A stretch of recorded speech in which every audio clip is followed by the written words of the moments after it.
Radio Berkov dans tous ses états. Le face-à-face. Il est où le bonheur? Il est où? Il est où? Il est où le bonheur? Il est où? Ah, vraie question, Christophe Mao. Il est où le bonheur, Christophe Mao? Il est où ce bonheur? Eh bien, écoutez, quelqu'un a répondu. Yves Roucaute, bonjour. Bonjour. Vous êtes philosophe, vous avez été professeur d'université, vous avez écrit plusieurs livres, vous êtes essayiste. Et là, vous publiez un livre, allez, j'allais dire provocateur. Vous dites aujourd'hui le bonheur à la découverte du sens de la vie. Mais on se dit, attendez, provocation, ça en ce moment, avec tout ce dont on parle, les guerres, les retraites, les affrontements, les communautarismes, etc. Et vous faites une quête, vous faites un voyage à l'intérieur de toutes les philosophies, les doctrines, les idéologies qui ont parlé du bonheur. Et c'est un voyage très, très, très intéressant, je dois dire, que je recommande, que je convie à nos auditeurs à prendre, parce qu'il faut prendre le temps de regarder toutes ces philosophies. Et qu'est-ce qui a fait que vous vous êtes dit, allez, je vais savoir si le bonheur existe et si je l'ai rencontré?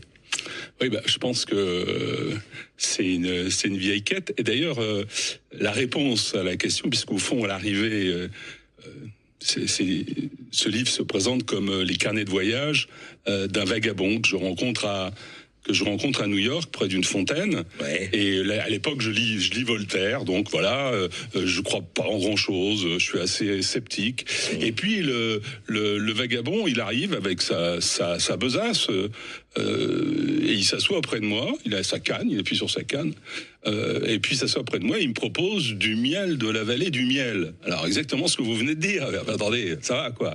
La vallée du miel, on trouve ça, effectivement, dans la Bible, Moïse le vise, on en parle, on en rêve. Enfin bon, ça n'existe pas. Je lui dis concrètement, ça n'existe pas votre truc, quoi. Et il me dit si, je l'ai trouvé. Alors là, voilà, exactement comme vous tout à l'heure. Mon étonnement, comment ça, vous l'avez trouvé? Il me dit oui, je suis parti de l'état de nature. Alors là, je l'arrête. Je lui dis, mais attendez, l'état de nature, c'est pareil. C'est un truc de philosophe qui nous vendent l'état de nature. Ça n'existe pas, ce truc-là. Si. Oui, vous dites l'état de nature, c'est la lutte de tous contre tous. L'état de nature, le vagabond me répond, l'état de nature, c'est l'état dans lequel l'humanité a vécu à l'époque nomade, c'est-à-dire l'humanité ayant, le genre homo ayant 2,8 millions d'années. L'homo sapiens, et voilà, et l'homo sapiens, enfin, ce qu'on appelle l'homo sapiens, l'homme moderne, ayant 300 000 ans, nous sommes sédentarisés de plus de 11 700 ans seulement. Donc, c'est quand même l'immense majorité de l'histoire humaine. Donc il me dit, je suis allé d'abord, alors il est allé dans les gorges de Dubaï, il a rencontré une femme qui s'appelle Marie Liker. C'est où les gorges de Dubaï? Alors Dubaï, c'est en Tanzanie. Alors il faut savoir que, en Afrique de l'Est, il faut savoir que c'est une femme qui est là, avec laquelle il va parler, parce que tout le voyage, vous allez voir, se présente comme à chaque fois, il cherche le bonheur lui aussi. Justement, mon vagabond, il a cherché le bonheur, il a trouvé la vallée du miel. Et il me dit, j'ai commencé donc par l'état de nature. Il me dit, c'est le paléolithique, quoi, c'est avant les... Et après, de là, je suis parti de la station état de nature, j'ai pris un train. Ce train, c'est l'Orient Express. Je suis allé en Égypte, à Sumer. Ensuite, je suis allé à la station hindouisme, bouddhisme, shintoïsme, Confucius. C'est les civilisations, voilà. Toutes les civilisations. Toutes les grandes spiritualités. Je suis revenu à Jérusalem. Et là, j'ai pris un autre train, l'Occident Express. Et alors, il me raconte, mais il me dit ça en quelques phrases. Hein. Et j'ai pris l'Occident Express. Donc là, j'ai pris les îles grecques, j'ai visité Pythagore, tout ce qu'on... Je suis arrivé à Athènes, j'ai rencontré un disciple de Socrate, un disciple d'Aristote, un disciple d'Épicure. Je suis allé voir la maison d'Épicure, etc. Et ensuite, j'arrive à Paris. Alors, chemin faisant, j'ai rencontré Ibn Sina, Averroès, Saint-Augustin. Enfin, à chaque fois, c'est des disciples d'eux. Hein. Et il arrive ensuite place de la Sorbonne, il rencontre Thomas d'Aquin, etc. Et puis, il arrive à la taverne des humanistes. Là où il bouffe avec un disciple de Montaigne, on parle de Rabelais, etc. Là, voilà, vous allez voir, ce sera important. Et là, il prend un Mondial Express, le dernier train. Mondial Express. Voilà, le Mondial Express qui l'emmène donc à Londres. Il va visiter le Café des Libéraux, il va visiter le club des utilitaristes. Il revient à Paris. Là, il y a des manifestations, des grèves, etc. Et il y a un gentil gars qui le prend et qui l'amène au Café de la République pour le protéger. Et puis là, il découvre que effectivement, si Gavroche est tombé à terre, c'est de la faute à Voltaire. S'il est tombé le nez dans l'eau, c'est à cause le nez dans le ruisseau, c'est à cause de Rousseau. Il reprend le train. et il fuit la terreur, en fait, etc. Il reprend le train, et puis là, il rencontre des disciples de Kant. Il peut pas supporter Kant. Enfin, il supporte pas Kant. Il est gentil, hein, mon personnage. Il est adorable. Il a une besace. Devant lui, il met les trucs positifs qui vont à la recherche du bonheur, et dans la poche derrière les poisons. Et là, il arrive, et puis il arrive jusqu'à, donc il rencontre un disciple de Kant, un disciple de Hegel, de Nietzsche, qui lui apprend d'ailleurs le sens du miel. Et puis il arrive à Weimar. Il déjeune dans le restaurant de Goethe. Weimar en Allemagne, oui. Voilà. Et il déjeune dans le vrai restaurant de Goethe. Il bouffe la même chose que Goethe. Il bouffe avec Bergson d'ailleurs. La même chose que Goethe. Et là, il va jusqu'à Buchenwald. Et c'est à Buchenwald, et c'est très important, qu'il va découvrir, parce que là, donc vous avez bien compris, on a l'état de nature, mais à chaque fois, il récolte des trucs, mais il fait plus que récolter des trucs positifs. Au départ, dès l'état de nature, à la fin de l'état de nature, il récolte la première clé du bonheur. Et ensuite, à la fin du deuxième voyage, avec l'Orient Express, il découvre la deuxième clé du bonheur à Jérusalem. La troisième clé du bonheur, il la découvre précisément au Café des Humanistes, à la Taverne des Humanistes, en picolant, etc. Et la dernière clé du bonheur, il la découvre à Buchenwald. C'est le paradoxe, évidemment, bien sûr, on peut en parler, mais c'est justement nazie, en pensant aux enfants de Buchenwald. Et là, quand il est là, alors qu'il est ému, c'est le moment où il pleure d'ailleurs dans le livre, à ce moment-là, il découvre la quatrième clé du bonheur. Alors, je finis simplement, et à Weimar, il retourne là, et là, à Weimar, il s'assoit, et c'est un peu comme dans Harry Potter, on lui parle d'un quai un peu secret qu'il découvre pour prendre le petit train, le tout petit train, le tortillard, qui mène à la vallée du miel. Et donc là, il s'assoit, il y a un personnage qui arrive, il dit « Mais non, on n'y va pas, il va plutôt vers la vallée là-bas, vers la forêt noire. » C'est un disciple d'Heidegger qui est là, et ensuite, il va prendre le tortillard là. Devant lui, il y a des barricades qui se dressent avec des gens qui sont des disciples de Derrida, de Foucault, de Deleuze, qui sont des wokistes, qui sont des gens qui veulent, les transhumanistes, qui nient la génétique, la biologie, tout ce qu'on veut, et qui sont là, qui l'empêchent. Ils mettent même des épouvantails en paille. Attendez, restez là. On va rester. Entretenons le suspense de la fin. On va parler de ces clés du bonheur et du bonheur lui-même après cette petite pause. À tout de suite. Effectivement, Yves Roucaute, aujourd'hui le bonheur, aux éditions du Cerf. Un voyage intérieur, un voyage à travers les philosophies, les idéologies, les religions. Et alors on arrive justement, je dis, on va garder le suspense, on arrive à ce tortillard qui va l'amener vers la vallée du miel. On essaie de l'empêcher, hein, les Derrida, les genrés, les non-genrés, les transhumanistes et autres. Et alors qu'est-ce qui arrive à ce moment-là? À ce moment-là, il arrive quelque chose d'assez incroyable, c'est que le train... D'abord, les postmodernes ont essayé de mettre 4 cavaliers de l'Apocalypse en paille que le vent disperse, et la police de la vallée du miel débarrasse la voie. Donc c'est important cette idée qu'il y ait une police de la vallée du miel. Et donc il arrive dans cette vallée du miel, le personnage, et là il voit une petite fille. C'est d'ailleurs la photo du livre, en fait, c'est l'image du livre, qui construit un château de sable. Et il se rend compte que cette petite fille, elle a naturellement les 4 clés du bonheur. Il se dit, mais qu'est-ce que c'est que ce truc? Comment se fait-il que dans les vallées de larmes, qui s'opposent à la vallée du miel, comment se fait-il que dans les vallées de larmes, ces enfants qui sont si créatifs, qui sont capables de créer faire des dessins, des châteaux de sable, etc., comment se fait-il que leur créativité est détruite petit à petit par l'école, par l'environnement, etc. Qu'est-ce qui se passe?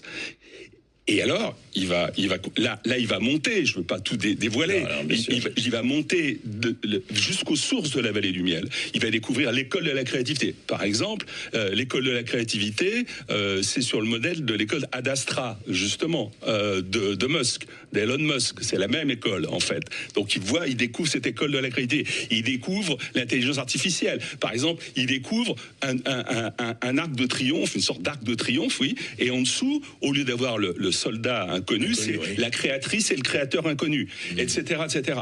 Il découvre, par exemple, derrière la place de la Concorde, il découvre toute une place où il y a toutes les photos des femmes prix Nobel. Donc il est là, il comprend d'un seul coup la créativité, l'inventivité, il comprend que la créativité est naturelle et universelle. Ce qu'il avait découvert en fait avec la 4e clé, qu'importe. Et là, il remonte jusqu'aux sources, et aux sources, il découvre la formule du bonheur qui tient en un mot. Simple. Et là, d'un seul coup, il regarde toute la vallée et il comprend tout son voyage. Parce que je reviens tout à fait en arrière. Quand le personnage, je le rencontre à New York, à Central Park, il me dit ça en 3 mots, lui. Il me dit, je vous laisse mon carnet de voyage, c'est trop long. Je vous laisse mon carnet de voyage. Vous avez qu'à le lire, vous verrez. Ouais. Et d'ailleurs, faites-le circuler aussi après quand vous l'aurez lu. Moi, il me manque pas, donc je vous le donne. Et il s'en va. Et il s'en va. Et donc, il m'a donné du miel. Et en fait, toute cette quête-là, cette quête-là, c'est aussi c'est 2 choses. C'est une quête spirituelle, évidemment, mais c'est aussi une quête de philosophie politique et morale.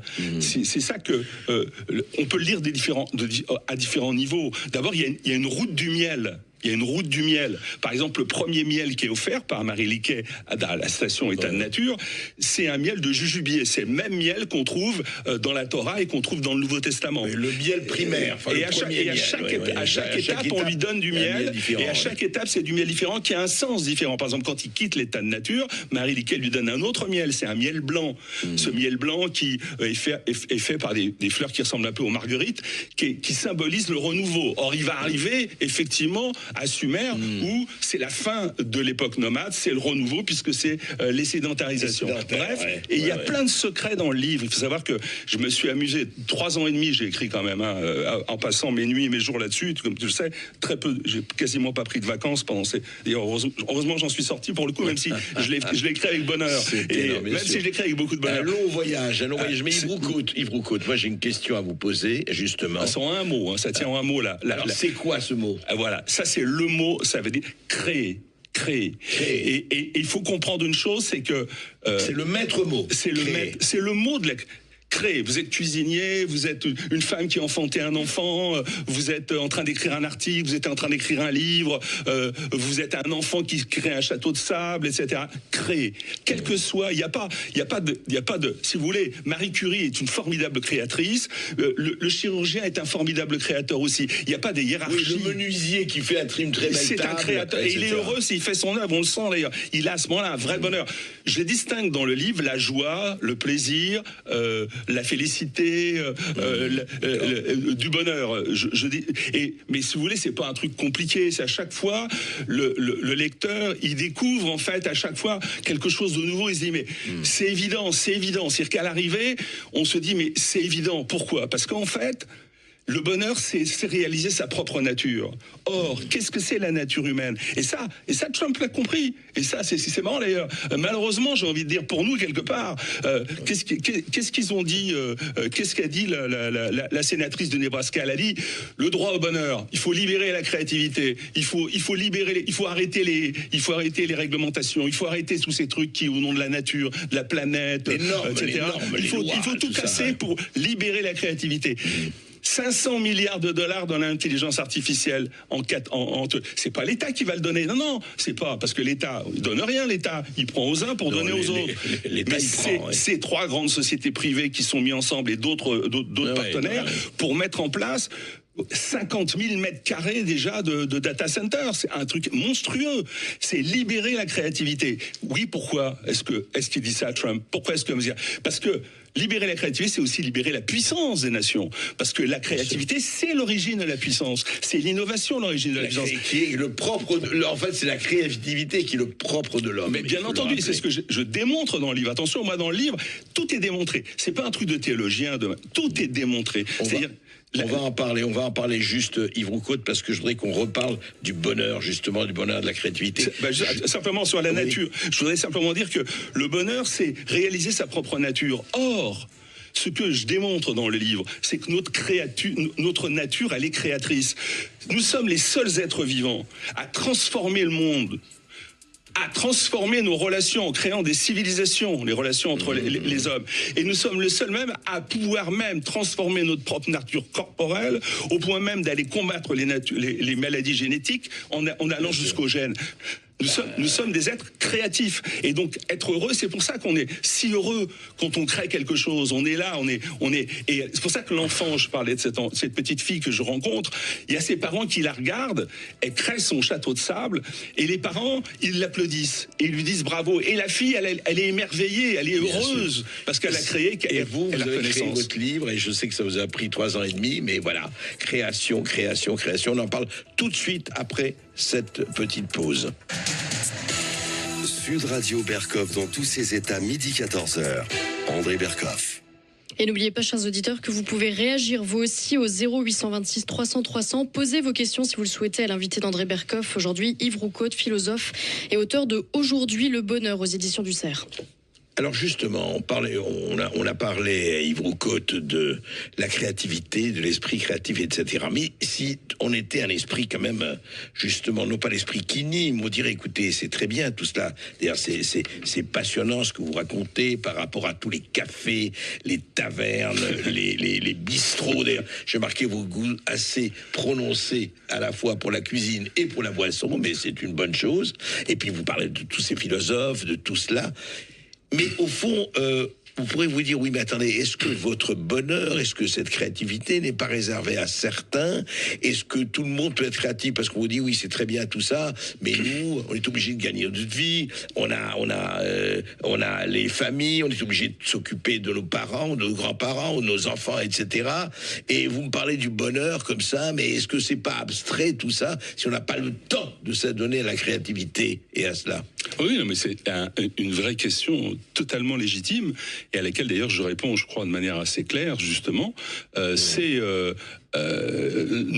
Nous avons de la souffrance, indéniablement. Il y a des malheurs qui nous assaillent. La question est, si vous voulez, on a, pour aller vite, c'est pour ça qu'il y a 4 clés d'ailleurs, hein, on a 4 types de malheurs, globalement. On a les malheurs dus à la nature, parce que je sais bien qu'il y a qui idolâtre Gaïa, etc. Mais enfin bon, les séismes, les inondations, etc., ça existe. Il faut quand même savoir que sur 22 espèces du genre Homo, il n'y en a qu'une qui a survécu, tellement Gaïa est sympa, et que celle qui a survécu, c'est notre genre, notre espèce à nous, qu'on appelle parfois Homo sapiens, à tort, mais enfin qu'importe, notre espèce à nous, elle a, après 300 000 ans, en fait 2,8 millions d'années, qu'importe, il y avait que 500 000 survivants au moment de désédentarisation, il y a 11 700 ans. 500 000 survivants. Après 2,8 millions d'années de vie de genre Homo. Donc il faut quand même voir les choses. Alors, les malheurs dus à la nature, les virus, les séismes, les inondations, les réchauffements, les glaciations, 17 glaciations. Rien que notre espèce a connu 17 glaciations. Donc si vous voulez, c'est un fait, ça existe.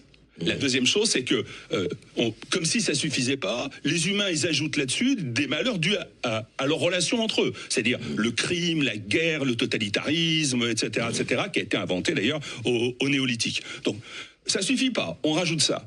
Et si ça suffit pas encore, il y a un 3e type de malheur, c'est par rapport à soi-même. C'est pour ça qu'à chaque fois, j'ai une clé par rapport à ça. À soi-même, c'est-à-dire qu'on se sent coupable, on se sent...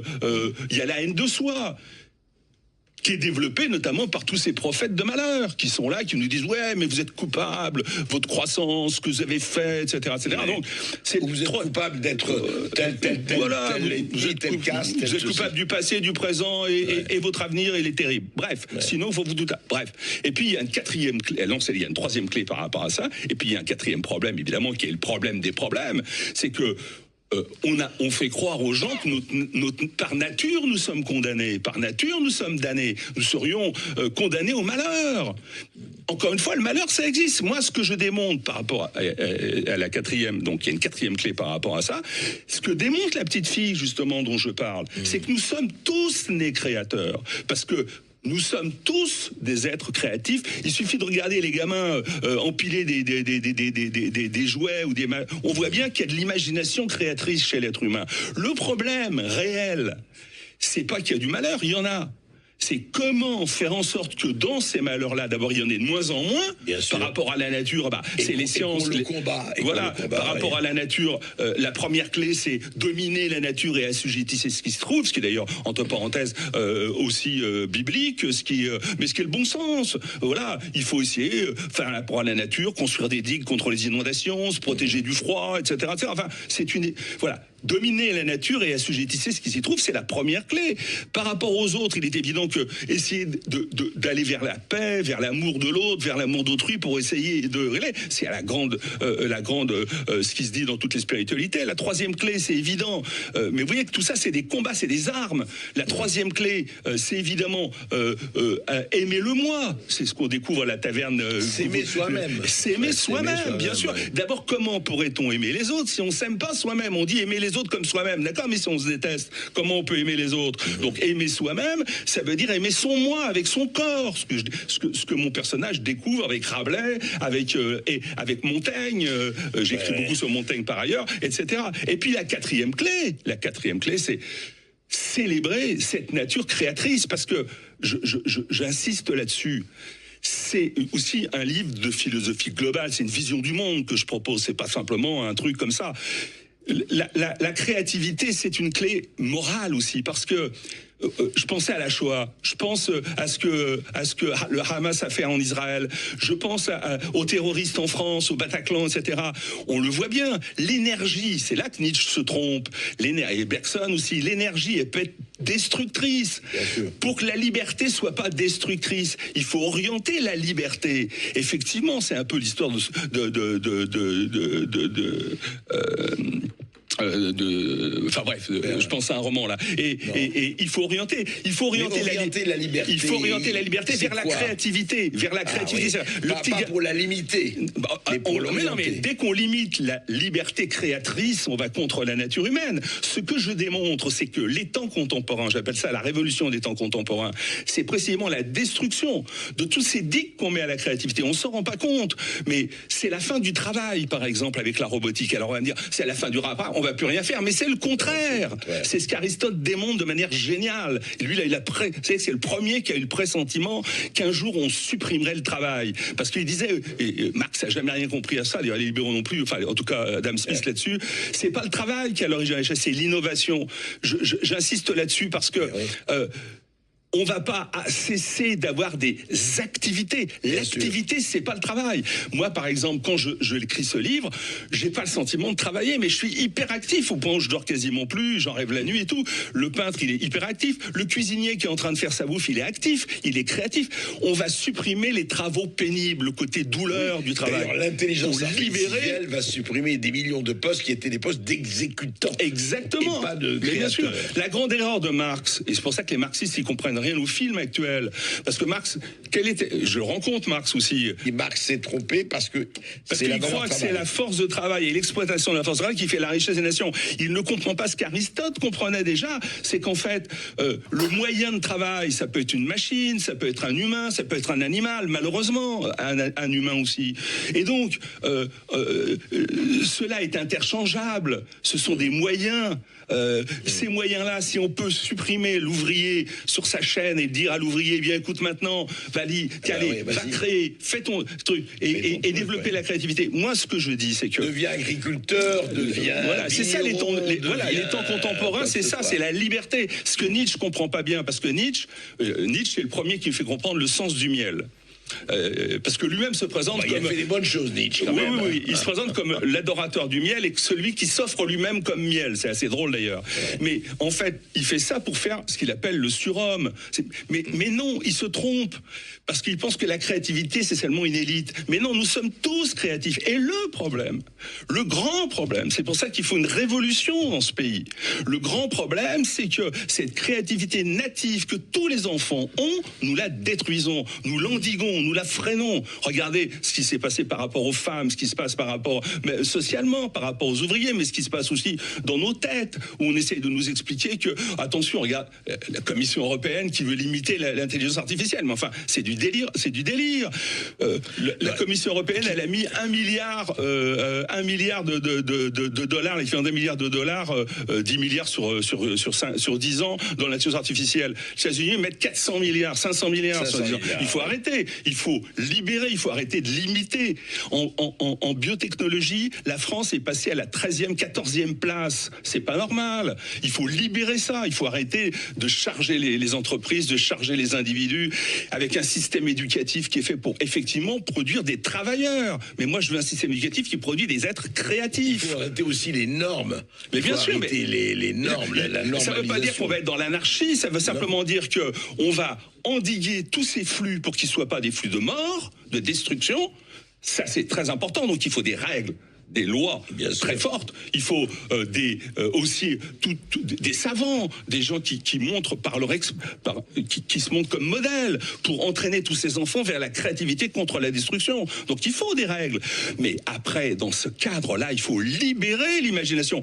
Il n'y a pas un individu semblable. Pourquoi? Mais parce qu'il n'y a pas une créativité semblable. Donc il faut laisser se multiplier. On peut être créatif le matin. Il y a 7 milliards de créatifs, alors selon vous. Mais il y a réellement, et on le voit, il suffit de regarder tous les enfants du monde, ils ont tous la même caractéristique. Je suis allé en Inde cet été. J'ai quand même vu un truc monstrueux. Il y avait les petits gamins sur les plages. Ils sont tous en train de jouer, en train de faire des trucs, des dessins, des pattes de sable, etc. Ils prennent des seaux, des pelles. Il faut arrêter.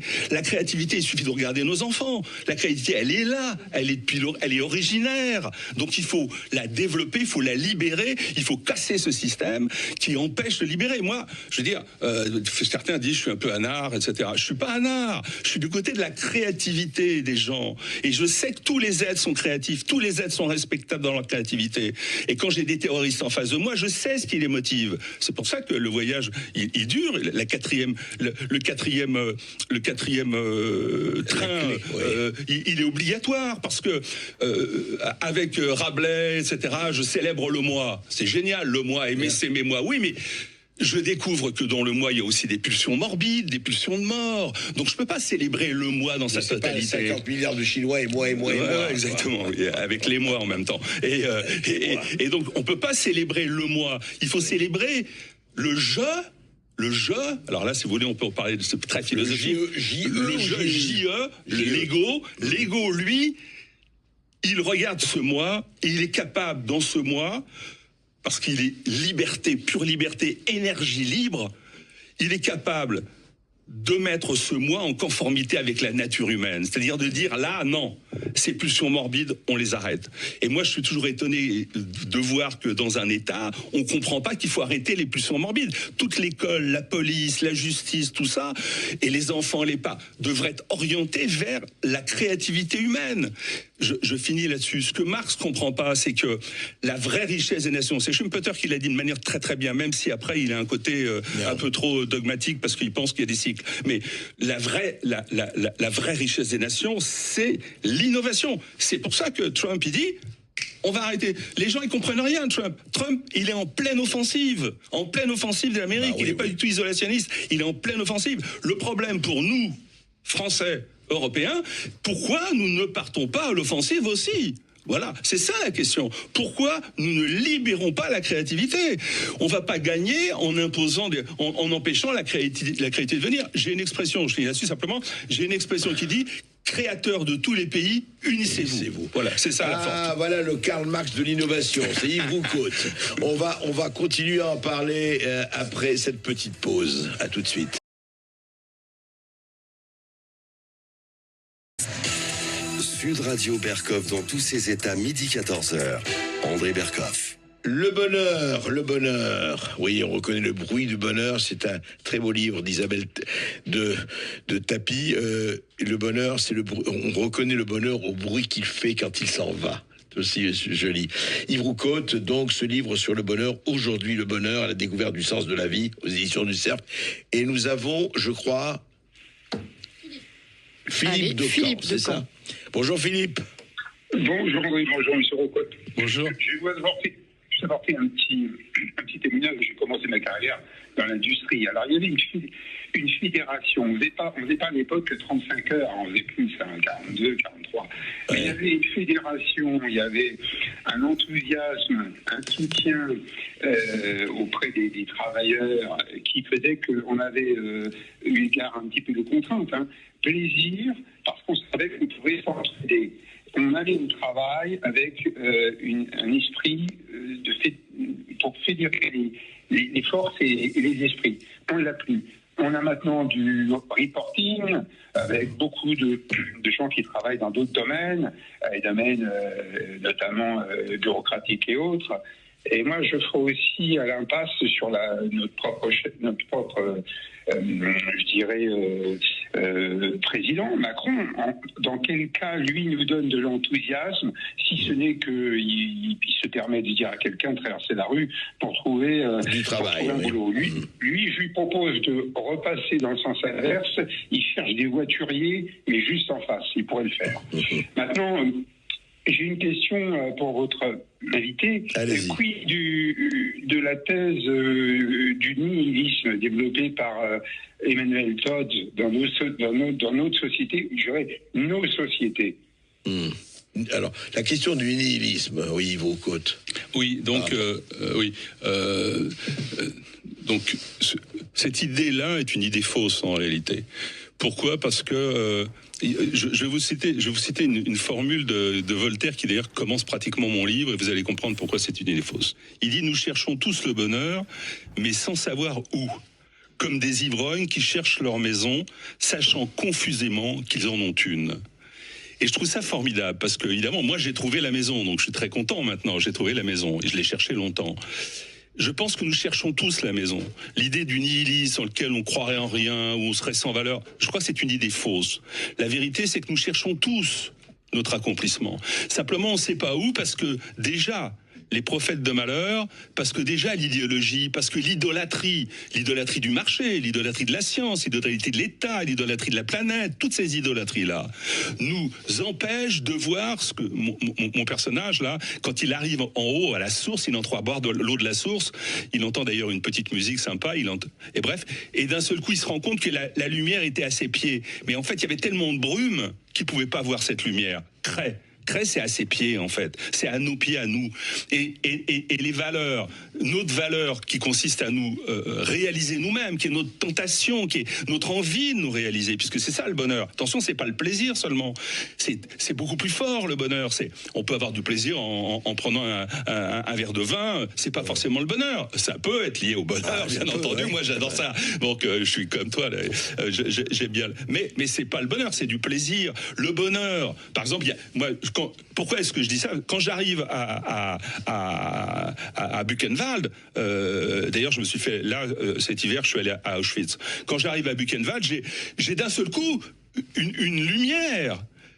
Il y a des gars, des tortionnaires qui ont pris plaisir à faire souffrir, qui ont été joyeux à l'idée de détruire. Donc le bonheur, c'est autre chose. Le bonheur, c'est réaliser sa nature profonde, c'est-à-dire sa nature créatrice. C'est ça le bonheur. C'est à ce moment-là d'ailleurs, vous faites-le, vous verrez, à chaque fois, on se retrouve dans la plénitude de soi. Donc moi, le nihilisme, j'y crois pas parce que je pense qu'on cherche tous ça. C'est-à-dire que notre valeur profonde, alors le livre, vous allez voir, vous savez, il y a plusieurs façons de lire le livre. On peut le voir de manière philosophie morale et politique, comme voilà les armes aujourd'hui pour lutter contre cette société d'enfermement, de destruction de la créativité. Voilà les armes pour créer une société qui a l'image de notre nature. Oui, mais il y a des gens qui sont dans le négatif. Oui, mais bien sûr. C'est pour ça que le rôle de ce livre, j'espère que je vais permettre à quantité de gens, d'abord, j'espère que le livre va être utilisé comme une arme contre justement toutes ces normes, tous ces prophètes de malheur, toutes ces idolâtries, mais aussi, j'espère que ça va être utilisé par les gens qui sont qui méconnaissent leur propre nature, qui sont dans la détestation d'eux-mêmes ou le mépris d'eux-mêmes ou qui n'arrivent pas à se rencontrer, à se retrouver eux-mêmes. Et donc je pense que, et c'est pour ça que c'est totalement positif ce livre, et tous ceux qui l'ont lu là, par exemple, il est sorti il y a 4 jours, j'ai eu 150 messages de joie. Les gens, ils sont enfin contents de trouver, parce qu'il y a une autre lecture possible, hein, il y a une lecture ésotérique de ce livre. Il faut savoir que dans ce livre, il y a plein de choses secrètes, cachées. La canne, le sens de la canne, le sens de petits bonhommes en blanc, le sens du miel, etc. Il y a plein de secrets. Il n'y a pas une page quasiment, il n'y a pas des secrets cachés. Et à l'arrivée, il y a évidemment un rapport métaphysique au monde. C'est-à-dire que vous allez voir le je qui est là, ce je, cet ego qui qui n'est pas mortel, puisque cet ego-là, justement, il va jouer avec son corps, il va jouer avec son moi. Autrement, il serait pas créatif, d'ailleurs. C'est pour ça qu'il est créatif, parce qu'il n'est pas identifié au moi. Le moi vieillit. En tout cas, il est dans une glace. Vous êtes totalement impliqué, effectivement, dans ce livre. C'est le moins que l'on puisse dire. Ah bah oui, vous en êtes habité. Et ce qui est intéressant, et on revient à ça, c'est que vous, ça a été, d'ailleurs, c'est pas votre premier livre, ça a été effectivement votre exercice de créativité. Et ce que vous dites, qui est très important, vous savez, ils seront tous poètes, disait c'est Rimbaud, il le disait mieux que moi d'ailleurs, hein. C'est vrai, et je crois que le vrai problème de tout, c'est à n'importe quel niveau, c'est de réhabiter un poète, son monde et son moi. Et je crois que là, c'est pas un mauvais guide, le livre de Roucault, Aujourd'hui le bonheur. Il est paru aux éditions du Cerf, à la découverte du sens de la vie. C'est à vous de le découvrir. Et quelquefois, il est bon de prendre quelques repères. Je pense que ce livre vous en apporte. Merci Yves Roucault. Merci.